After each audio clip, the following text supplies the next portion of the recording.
Did we just hear the most important part out loud? You are now within minutes of horror, and your only chances of survival is hitting that like button. With that being said, let's continue on with the video. Now, when it comes to Congress and the whistleblowers disclosing aliens and UFOs, we don't need them to tell us that UFOs and aliens exist.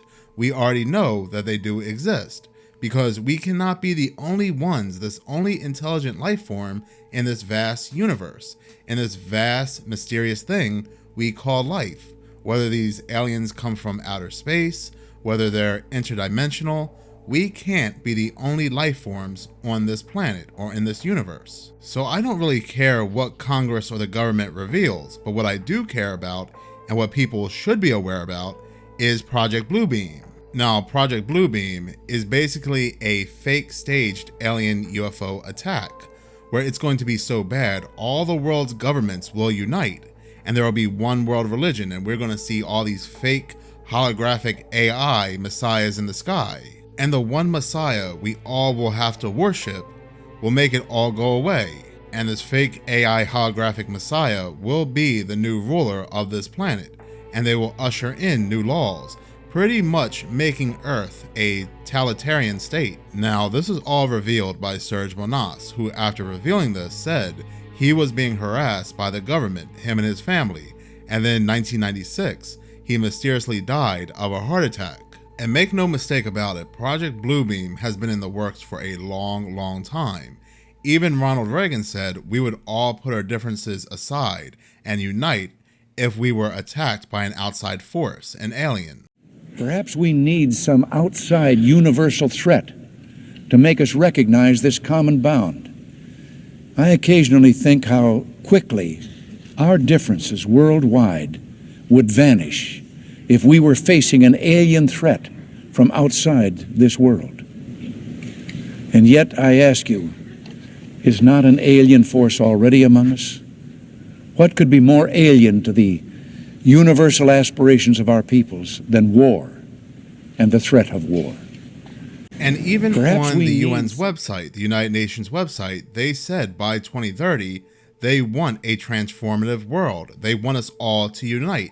And how are they going to get everybody to unite, all these hostile nations? To get us all to unite, we have to fight against a common enemy, a common threat. Now, what I found most interesting out of all this alien and UFO disclosure, all this alien and UFO talk, is that we have Stephen Greer, a physician, a doctor, who set up a foundation that whistleblowers can go to be granted protection in revealing UFOs and aliens. David Grush is one of those whistleblowers that did go to Stephen Greer. And yet, in this interview, we have Stephen Greer, this important doctor who all these whistleblowers are going to, talks about Project Bluebeam, yet nobody's talking about it. All everybody's talking about is how we recovered alien bodies, we recovered UFO technology, but nobody's talking about this interview where he's talking about Project Bluebeam, and I am going to play this interview right now.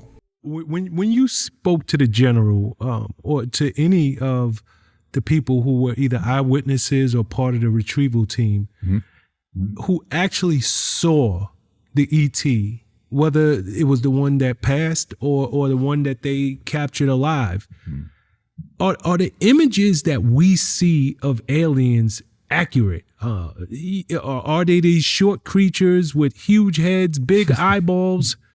Not really. I mean, there are some that resemble that a little bit. There's one species that's about 39 inches tall, but the skin color of, sort of a brownish gray, no hair, very fine lips, no external pinna, ear flaps, the chimpanzee ears we have.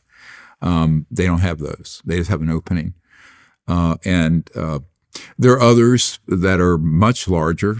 Remember, there's at least 60 to 70 species that have been cataloged, the people I've worked with. I think Sergeant Stone said there were, at that time, 68 or 69 species. And some they're various sizes and what have you. So a lot of that's sort of a caricature in pop culture. I'll also just say be careful of what's out there in that kind of public domain. A lot of that is disinformation, false information. Because the ones that are the caricature you're talking about are actually man-made ones that are made to look alien and aren't. Those are the ones that are using all kinds of technologies to quote-unquote abduct people. Those aren't being done by extraterrestrials. Those are being done by the fake aliens. And we have a whole dossier on that, going back to the late 50s, early 60s.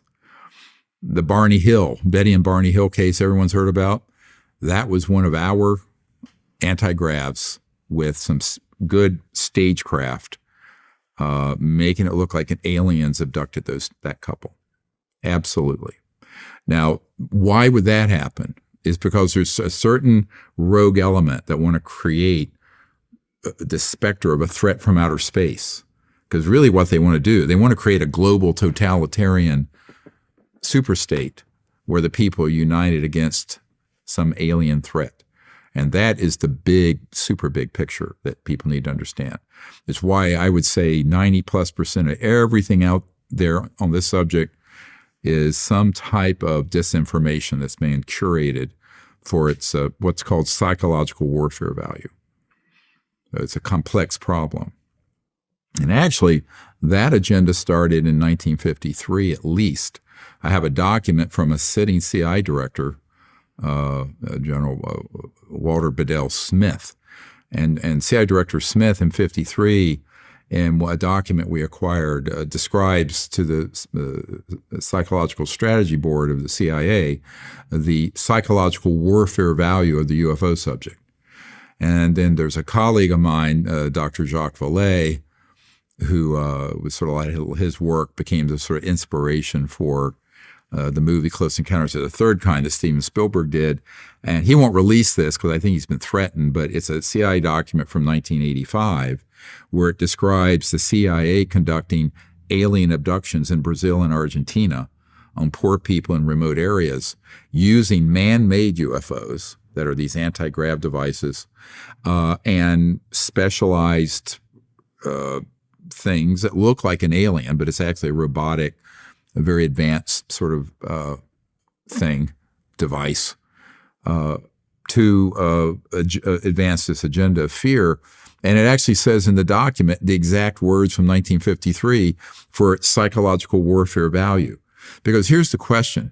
If there's a group of people, and there are, who want to be able to create further global dominion, but not on a path of peace, but of endless war and conflict and control through fear, you've got to have a bigger enemy than the Taliban. You've got to have a bigger enemy than, you see what I'm saying? So they're trying to create this mega enemy. And it's been a 70-year process. Now it's coming to a head because, unfortunately, the corporate media, not you, are sort of lapdogs of this covert group because it's all big money and big corporate integrated systems. And so the narrative that you end up seeing pushed through internet and through big networks and what have you is the threat of the UFOs. Well, there is a threat. The real threat, however, is not from the extraterrestrial ones. It's from the man-made ones, the rogue man-made elements that have studied the ET craft, perfected a lot of their systems, and then have weaponized them and have turned them on into these sort of frightening episodes. Another example are the animal mutilations you hear about. I mean, the top doctor in the world that investigated the first one of those, who was a colleague of mine, he's passed away, concluded that that was being done by a black ops team, a special forces team that had a lot of these advanced technologies, and it was being done for both experimental reasons and getting biological materials to be used in experiments by carving up these animals, but also for their psychological warfare value by leaving them out there, making it look like it was an alien mutilation. So I always tell people, be very careful on this subject. This right here is the most important reveal because, like I said in multiple videos, why now? Why is the government coming out with this information now? Why are they trying so hard to get us mentally prepared for aliens and UFOs? And why are they letting us know that these things are hostile. David Grush himself, a member of the Department of Defense, has said there has been hostile events. Humans have lost their lives to these alien entities. But I do want to know your thoughts. Do you believe the government would never do something like this, that if we are attacked, it will be real aliens? Or do you happen to believe the fake war is coming, and it is coming soon? In any case, thank you so much for watching. If you do like this channel and you want to see more, please subscribe. If you're already subscribed, please like, as any engagement does help the channel grow. Once again, thank you so much for your support.